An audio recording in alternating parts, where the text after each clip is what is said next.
Welcome to the American Intelligence Media. I'm your host, Douglas Gabriel, and I'm with Michael McKibben today.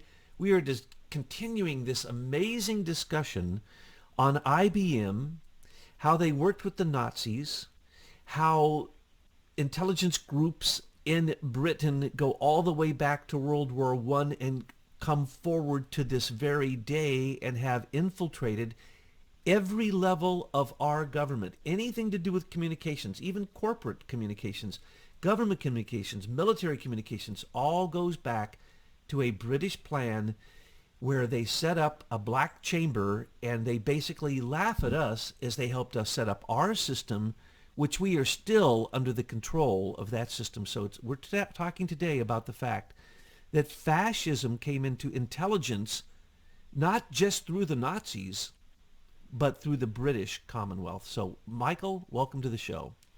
Hi, Douglas. Great to talk to you today. Well, you are again down there in the mines, and it just amazes me. I just want to give a little note here. You are pulling up documents that have been really since 2010 about the founding of the National Security Agency and also the Army Security Agency, and Yes. its genesis going back to Britain. And these documents have been released. They're in the open public, but no one ever talked about them. But the revelations that are coming from them are directly related to the fact that when Leader Technologies had their trade secrets stolen, this was common parlance. This was an institutionalized system that the British set up to rip us off, as they also ripped off, say, Germany after World War II and Italy after World War II, and they ripped off Germany after World War I. And so today in our discussions personally before we came on air, we realized that this goes all the way back to 1919. This was the British stealing what Kaiser Wilhelm had as his own cipher school. And then you literally found the documentation to prove that the Black Chamber goes back to 1919. So can you tell us about that? Yeah, the Black Chamber was the actual name that the British used for their what they called pooled resources of intelligence. So in the UK, all intelligence, all police work, all activity related to spying and encryption and ciphers and things like that go back to something that they call inside the Black Chamber, and they gave it a code name which was GCCS, the Government Code and Cipher School, which now we know as GCHQ. But those are code names for this thing they call the Black Chamber. And it's black because it's secret. It's people who go into this chamber take an oath that they must take these secrets to their grave. And that is the organization, as we're learning from these NSA documents released in 2010, just about 2 months before our trial against Facebook, by the way, that this is the group that we cut our deal with during World War II, specifically, and then before that, marching back to World War I. But it seems like the British needed us more at certain times, and that's when they would ebb and flow in their activity. But as World War II started, they came to us looking to ally with the U.S. in how we engaged their black chambers. And in the process, it's now clear from looking at these documents as they move forward from 1940 that they were very cleverly ensconced themselves in every aspect of American intelligence from that point forward to this very day. This is an amazing insight. Now, the reason it is amazing to me is because when I got drafted through lottery draft back in the ancient days, I ended up in the Army Security Agency, and then went, of course, working for the National Security Agency and working for all the different services. And so I read books and stuff, you know. Matter of fact, we had this great library that I was in, a top secret library, where I got to read all about the codes and history codes and the military codes and all this stuff. Didn't know any of this. The founding of Five Eyes. No, that's not in it. No, you're not going to find that anywhere. And then the Ultra Group that you have discovered? No. No one I don't think has ever put that in a book. So you went back to 1946, you found the founding of Five Eyes, you found the Ultra Group, now you found the Black Chamber Group that goes back to 1919, and it also includes the State Department, not just the Department of Defense, it includes all departments, all Navy, aspects. Army, Coast Guard, FBI, State Department, Department of Commerce, you name it. It's there. They're all part of this alliance that was cut with the British. And as you had already chased down the founding of what we would call the CIA or the OSS, which was at first basically a British organization, we were taught by the Brits how to open these secret counterintelligence groups. We were also taught how to open our intelligence agencies, the many and confused set of 17 intelligence agencies in America, which just keeps everything confused so that the Brits, through a variety of corporations which actually control a huge amount of our, not only intelligence, but any information flow, any money flow, any flow of weapons, any flow of uranium, any flow of just about anything of value, especially communications and intelligence, was set up and controlled by the most ancient of the systems. And when we talk about who did that, you could say that Cecil Rhodes gave the prototype of what should happen, and he was obsessed with making English-speaking people the rulers of the world, and as he called it, recapturing or regaining or getting back America. He Right. thought America was his. This is the genesis of the League of Nations, and it appears that, well, GCCS, which is now GCHQ, which is the British Foreign Intelligence Operation, run out of the Foreign Office, by the way, started in 1919, and they continued under that same name until 1946, after the agreement to share intelligence with the U.S. Then they changed their name to GCHQ. We had a plethora of different names for acronyms for our intelligence, and these documents describe how our intelligence operation to the British was a laughingstock, and that's a quote. And so when the British came to us in World War II, the view was that there needed to be some sharing to fight the Germans, but we needed to be careful how we did it. So there were a lot of careful steps at the beginning taken, and this all emanated from discussions with General Marshall, who was Eisenhower's boss. And Marshall issued an order that authorized the beginnings of discussions with the British intelligence, which would be the Black Chambers, and that's actually the name used in these documents, to begin discussions, but be very careful about how you step forward. We're only going to do certain things.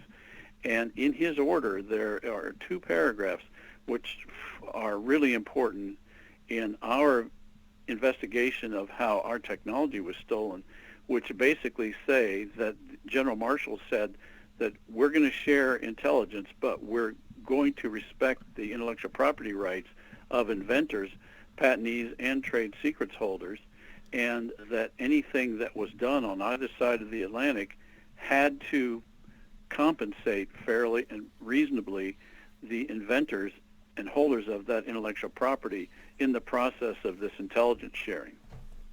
Now that was a letter or an order in 1940, and that order ended up being the 1946 Intelligence Sharing Agreement, which we now know as Five Eyes.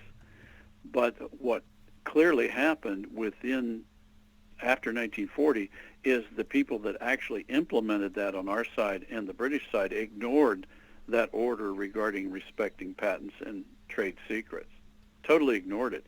But the interesting question, legal question for us, is since this was an order issued under martial law, and since that organization that we call Five Eyes is still in place, there's a very clear question that our property may be protected by this order, which has never been rescinded. Oh, I think it certainly is.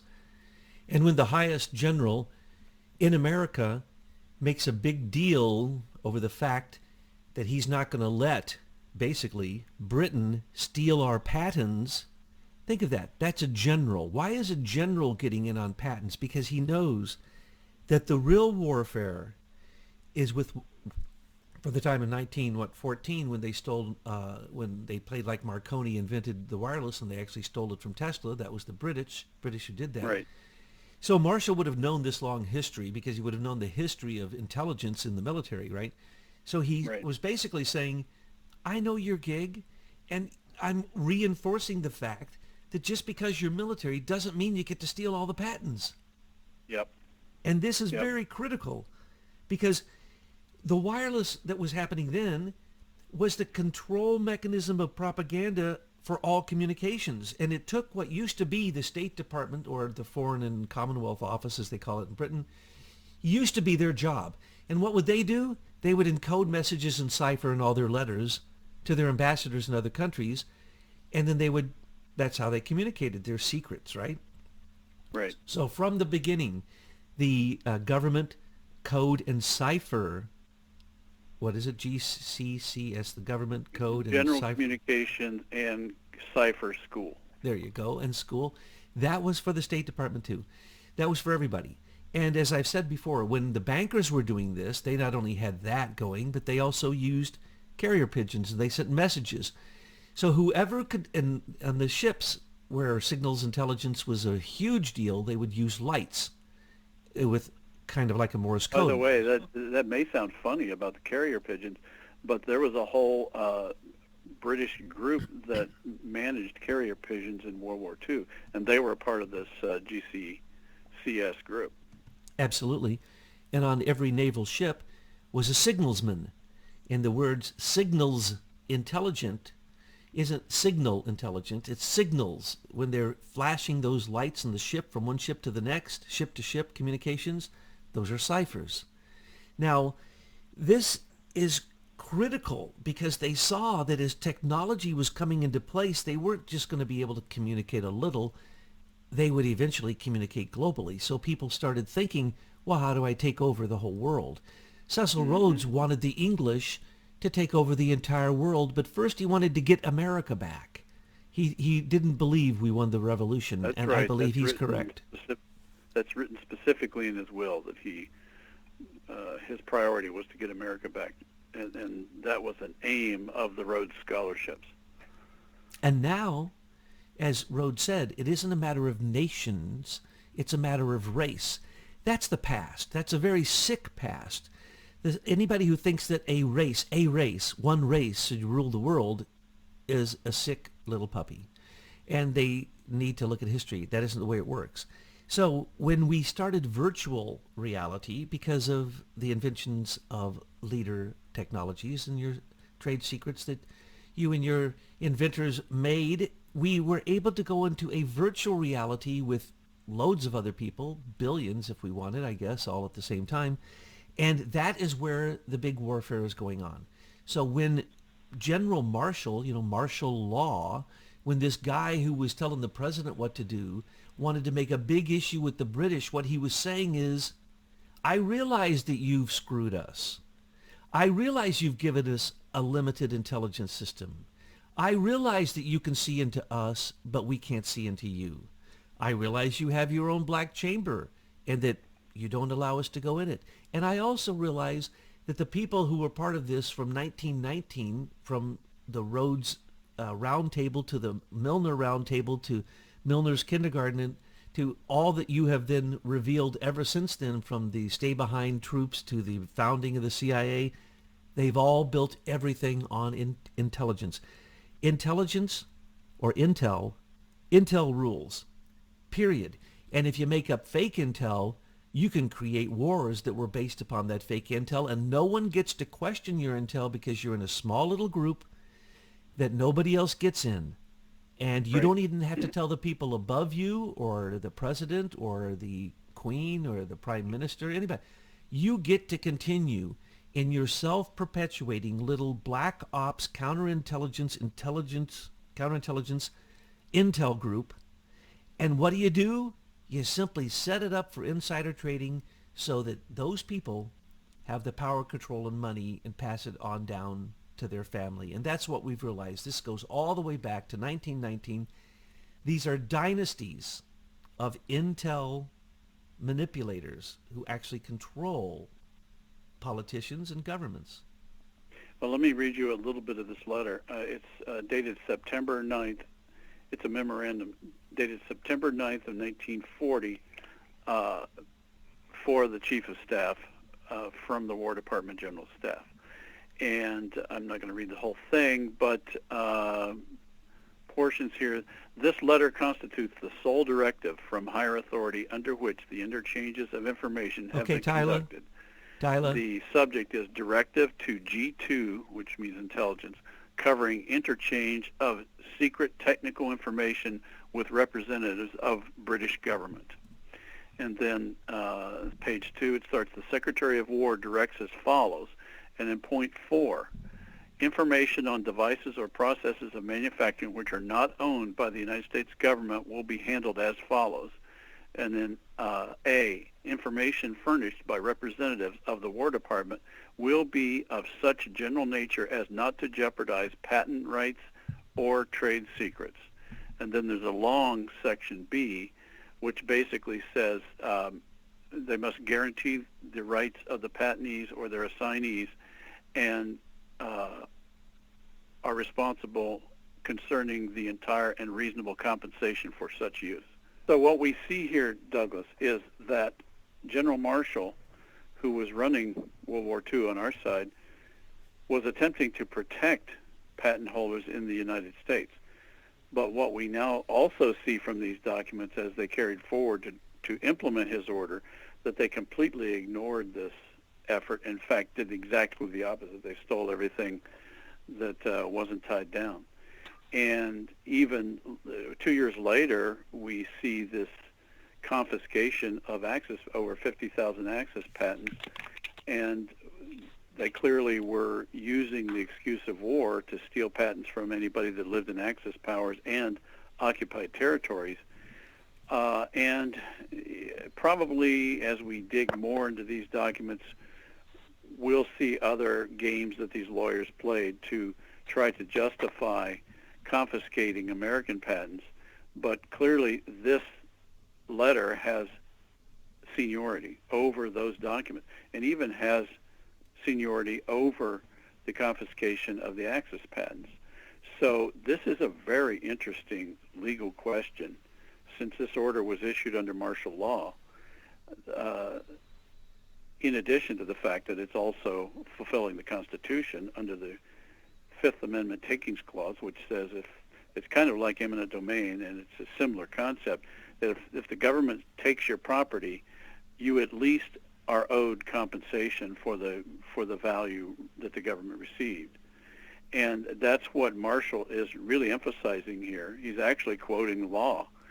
And what we see since then is that everything about our intelligence world and its involvement with companies like IBM and the IBM Eclipse Foundation have done everything exactly the opposite. They have taken everything under the fog of the cover of national security as the excuse, and have not compensated patent holders, us and many others. And what we're looking at here is the genesis, I believe, of our modern intelligence system, but also the way they've decided to steal from everybody on the planet.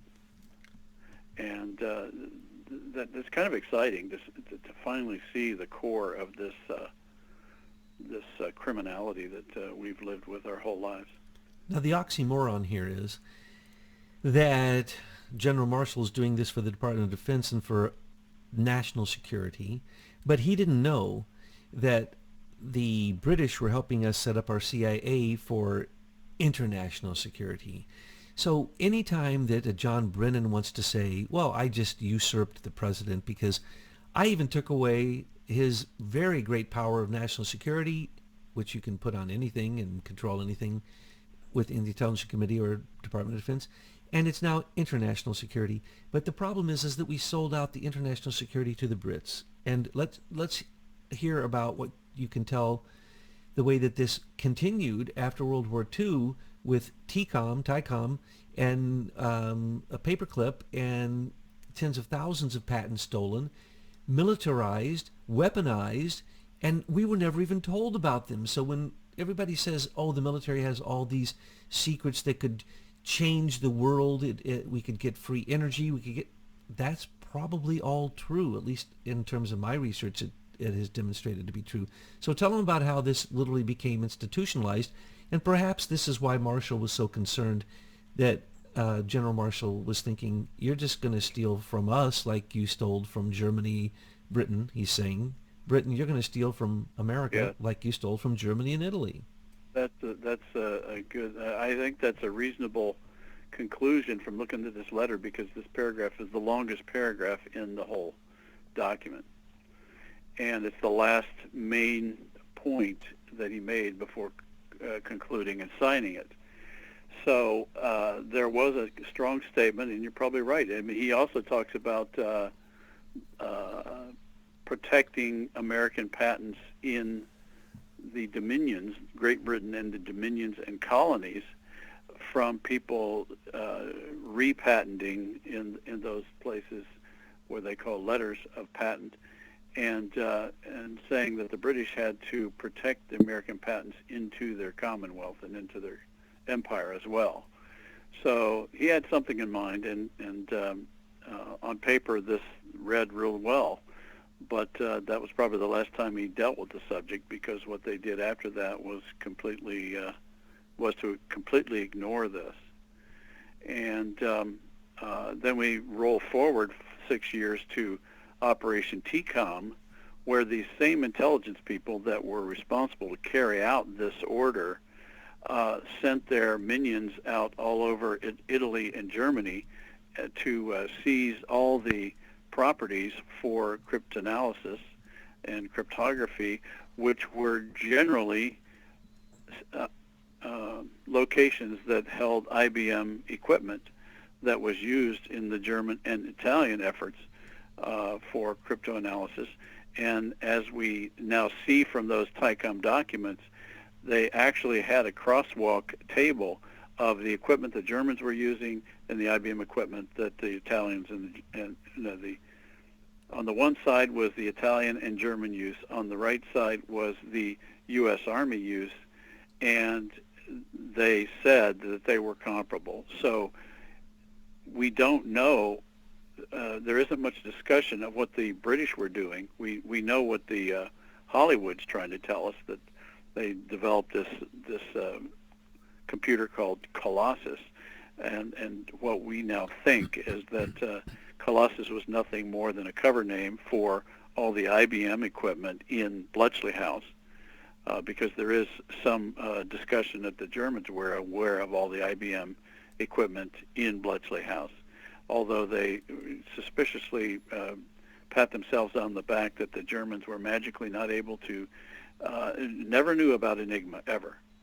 That was what they patted themselves on the back on in some of these reports. But when you mentioned earlier that you hadn't read any of this history, what we've also noticed that all these people that were on the British side especially, who were involved in implementing this order, all but one of the ones we can see that weren't redacted all became British knights, and the one that didn't become a knight had every other honor, and then he moved to the States and actually worked for the NSA. So and several of the key people became historians, so they were the ones assigned to write the history of this activity, and clearly the fox hired a fox to write about the narrative of the hen house, but they very cleverly avoided any discussion of activities that were ongoing as they continued to develop in the 50s through right up to the present time. So those histories were doctored in the very way they were written. Oh, absolutely, by severe war propagandists who had perfected it by the end of World War II. Let's go back for a moment and say, okay, the First Reich was Roman. The Second Reich was Kaiser Wilhelm in Germany attempting to create a total Aryan hegemony. In other words, Kaiser Wilhelm said that if you're not Aryan, then, you're not part of the German Reich. And they did a lot of ciphers in those days. And when Marconi's invention came out, and they stole it immediately, and they broke into the cables. They basically... You mean Tesla's invention? Excuse me. Marconi. Marconi's fake invention, or Marconi's stolen invention from Tesla. We know that basically we isolated Kaiser Wilhelm, and we know that we went in afterwards and stole everything they had. And then we did it again after World War II. But when we stole everything that they had, what we had to do to get into World War I was Britain had to propagandize us. And they actually believed at that time that they were bringing us back into the fold. And we were isolationist, and we didn't want to. And Woodrow Wilson, the worst president maybe besides... That was Cecil Rhodes' directive. Oh, yes. He had just died in 1904, I believe. And so we get into the war based upon fake premises of a false flag, multiple false flags. We get told that the Germans are all these horrible, awful things, all propagandized. We, in fact, let them sink our ships. We actually feed them the war. So the Britain actually fed World War I. And at the end, they came over and they set up, of course, they attempted the League of Nations, and then later it was all based upon Woodrow Wilson's group called the Inquiry. And the Inquiry later became the Council on Foreign Relations. And the League of Nations, created by the Brits, we didn't agree with it in America, still it got foisted on us as the United Nations. The British want to take over the world through the United Nations. They very clearly have stated this, and if you look at Lord Mark Malloch Brown, he was second in charge at the time. He basically started rigging every election in the world, if he could. You get to see that the British were really maybe more National Socialists than either Kaiser Wilhelm or Hitler.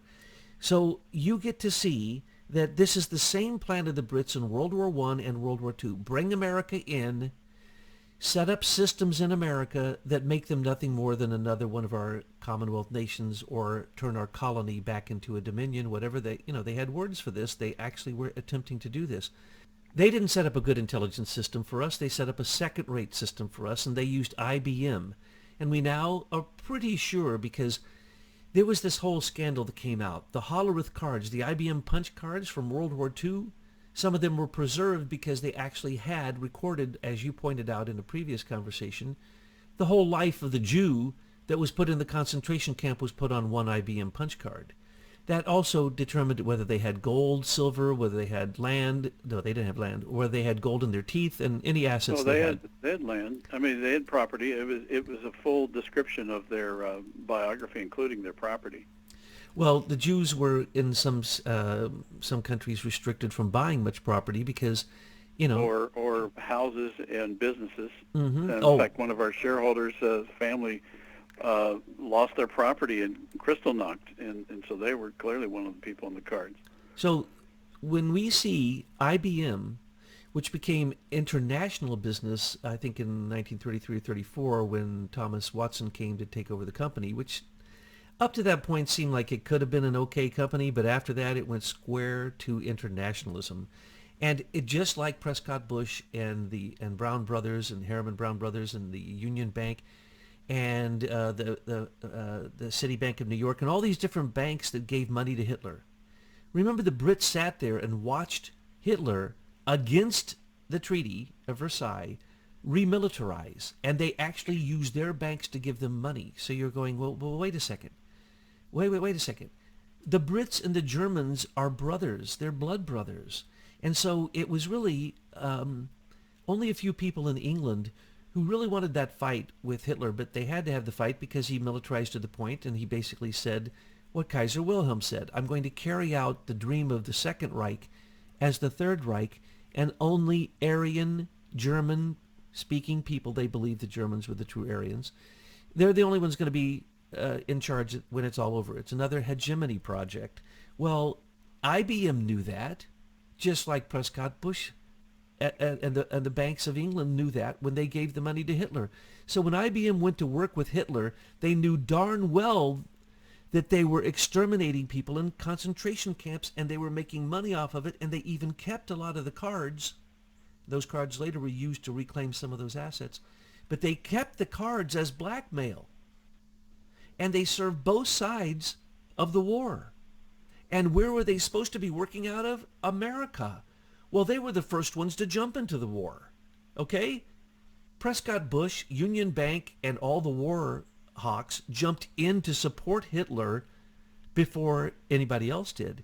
And so they were making tons of profit before the Americans even got involved in the war. So IBM knew exactly what was going on. Now, what I liked was today you pointed out that someone I do know from studying the NSA history is a guy named Yardley, who was a very famous cryptologist who you just pointed out was given credit for breaking the code, the Japanese code, or at least working on it, breaking parts of it out. Notice that it was an American, not Alan Turing, who broke out the Japanese code. He only broke out the fake code of the Germans, which they already had because they were using the same exact IBM equipment. So when we say National Socialism, let's make sure that nationalism can be applied to any nation. In this case, I'm going to apply it to Britain. And when we say socialism, they're socialists. That's a fact. But they're also monarchists, which make them a dictatorship. So they're a monarchical, dictatorial, socialist, fascist, national group that wants to make only English-speaking people, not the people in their country, just English-speaking people, which would mean us in America and anywhere else we speak English. They would be the controllers of the world and have complete hegemony. And basically, when you look at it, they set up a system in America, not only with the CIA, but with the intelligence, so well that in the 70s, they set up the Senior Executive Service. But it was first called the Senior Intelligence Service. So the very first bureaucratic takeover, what we call the shadow government, the SES, was an intelligence infiltration of America by the Brits again. And so when you say SES, you are saying servants of the Crown, servants of the British Commonwealth. And you know that because they give all the non-bid contracts to the companies that actually have oftentimes fake American probably the names, most telling, really owned in Britain. I'm sorry. No, I'm just saying they give the contracts to fake. Probably the most telling proof of what you're saying is a quick look at the number of contracts that our government and its various agencies have given to Serco, which is a British company run by Sir, what's his name, Rupert Soames. And they control a lot of the Navy Space War program, FEMA. They supply the data processing equipment for the Office of Personnel Management, for the GSA. They run FEMA Region 9. And so here we are, and it's pretty clear that it was the Senior Executive Service that gave away all of these contracts. I mean, what, are there not enough American companies to do these contracts? Well, there's a reason why they picked a British company, because that's the group that's continuing to fulfill this vision that they've got, and that's where we are.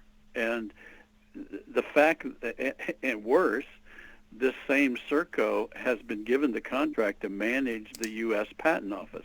So here we are, back to patents again.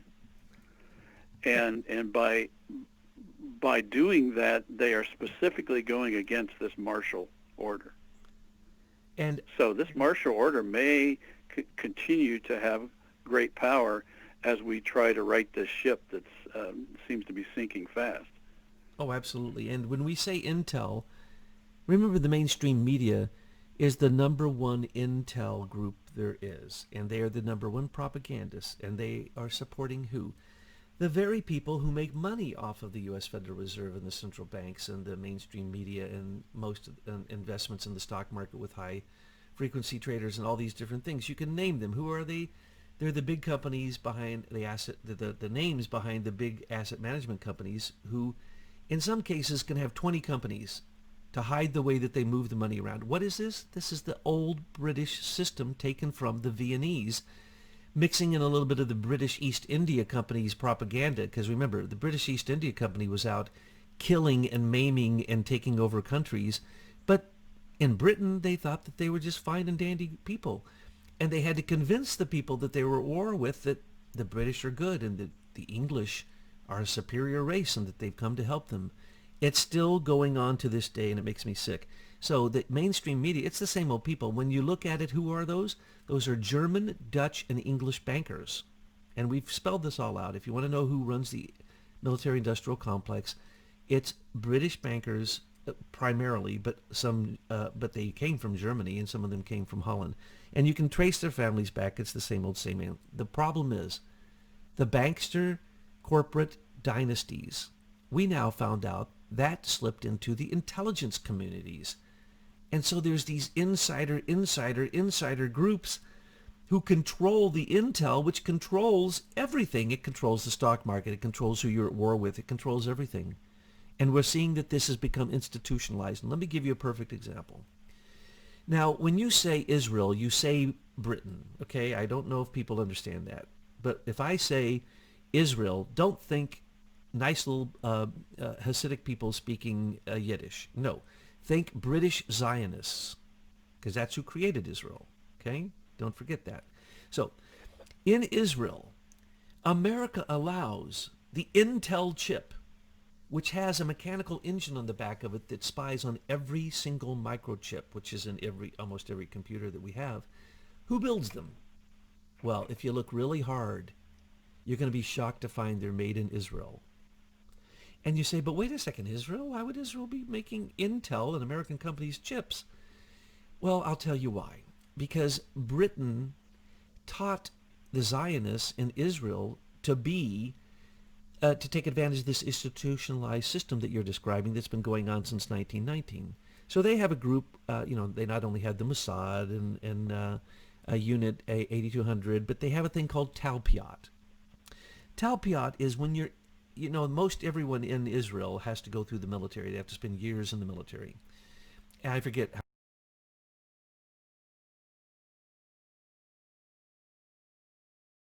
6 years, and they go through a program called Talpiot. And in that program, they become what I was, which was called electronic warfare. In other words, cyber warfare, cyber warriors. That's what these people are. And for 6 years, they work with the highest tech that you could possibly get. I mean, they're making the Intel chips over there, right? So you get the highest technology that there is being advanced by companies that aren't even in Israel. Now, mind you, 70% of, let me put this in perspective for you. Over 50% of all the digital high-tech startup companies all come out of one place, Talpiot. And they have venture capitalists who back them. Who are those people? Those are people who were in the Israeli intelligence for 6 years as cyber warriors. And when they get out, they're given venture capital money. They move to Silicon Valley. They're spies. They move into the companies who are the most advanced. They get at the edge of them. They bring in venture capital. Those companies, either they start their own startups as they jump away from those companies, or they bring literally Zionist venture capitalists into Silicon Valley to back these companies. So the majority of the startups in the whole world are all from ex-military intelligence from Israel. That means that the system that you have described that has been going on since Kaiser Wilhelm in 1919, you even have a date when we know for a fact that there's documents backing it up, but we believe that it goes back to 1914. But the point is, this hasn't stopped. And the British are so good at it that they've been doing it even a bit long before 1919 in these other systems that we've described. They were centralized. They were centrally controlled. So unlike our system, which developed in a lot of different places, theirs has always been organized through this black chamber out of the Foreign Office. So it's much easier to control your efforts when you're only reporting up the chain to one person. Now, we have always had the propensity to reveal very shocking information and, of course, give the indictable evidence along with it. But we always like to engender hope. So here's the hope out of this situation. Easily taken care of. Poke 4 of the 5 eyes out. In other words, American NSA information should not be shared with the CIA, should not be shared with the CIA or the FBI or the State Department or the Department or the Office of Director of National Intelligence. Forget about it. It's military. We're only supposed to use NSA data against our enemies. So unless they're an enemy and they've been marked as an enemy, forget about it. Get out of our contracts with NATO where we're also sharing that information. Get out of the Five Eyes group. Just simply say no, no, no to all of them and say we keep our own intelligence and we don't believe you because you have led us by the nose through one war after the next, Britain, and you are completely cut off.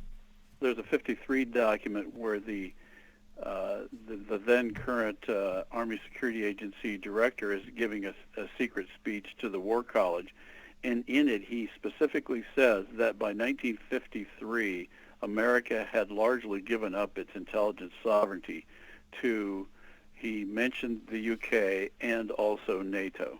So that's a 53. We have been giving all our data away. American sovereignty has never been won. The American Revolution is still going on. Cecil Rhodes tells us that. And the evidence tells us that. So we need to extricate British control out of our intelligence, out of our corporations, out of our government, and we need to pull back the crypto keys used on the internet that are the PKI agreement that happens through a lease agreement, and we need that to give the crypto keys to the NSA where they belong, not to Hillary, Robert Mueller, and Michael Chertoff. And if we're saying them, then for sure you can. It's guaranteed somehow that Hillary must be directly connected to the British Privy Council, because she couldn't have gotten into those positions without their permission. So I think she's attempting to become kind of the digital monarch, and that they're willing to ride on her coattails until she is poisoned, until the antidote for the poison she's being given by China is no longer given and she dies, and then the British will simply subsume it as they subsume everything.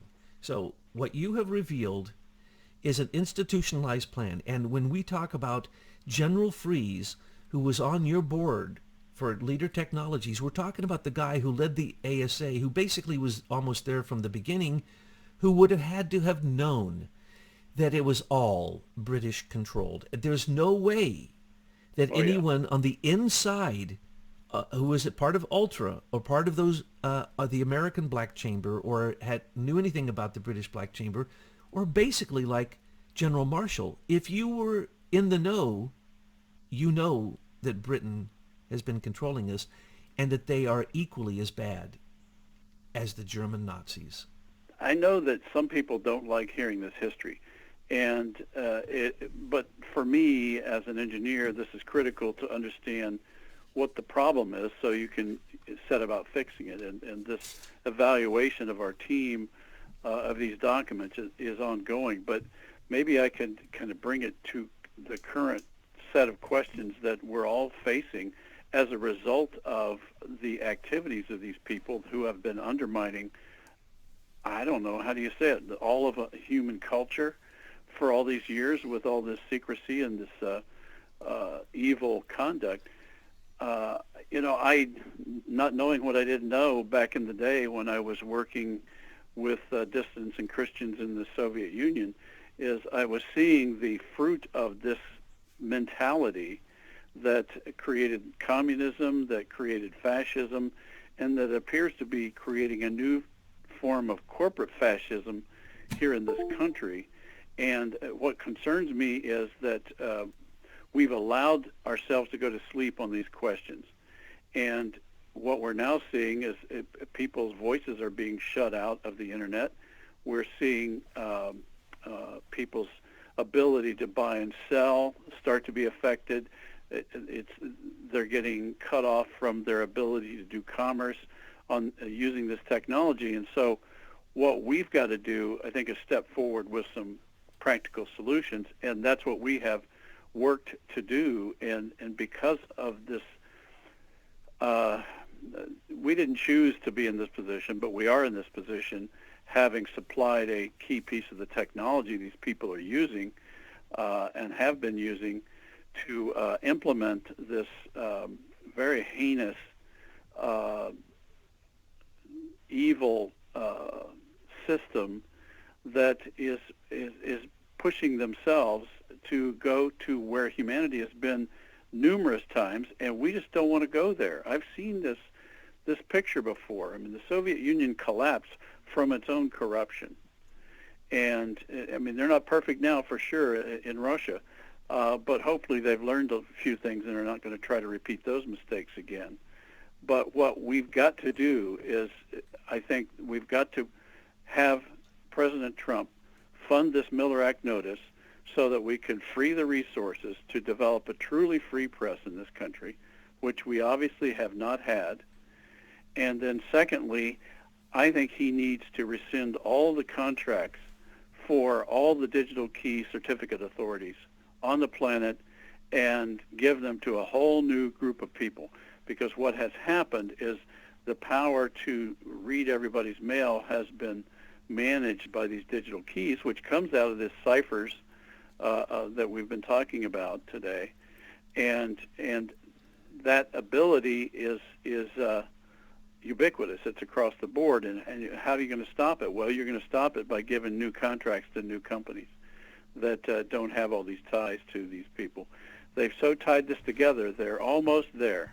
They're not quite there. And so we have a chance with President Trump to completely turn the tables almost overnight on a set of things that can create a cascade of positive impacts rather than all this negativity and evil that's been being pushed right now.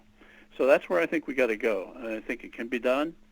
The systems can be rebuilt or reconfigured. That's just engineering. But there's got to be a will to do it. And that's where I hope President Trump will take the leadership and provide that will. He can provide the resources through the Treasury Department to compensate our shareholders. And as a result of that, a whole set of positive things can start. Welcome to the American Intelligence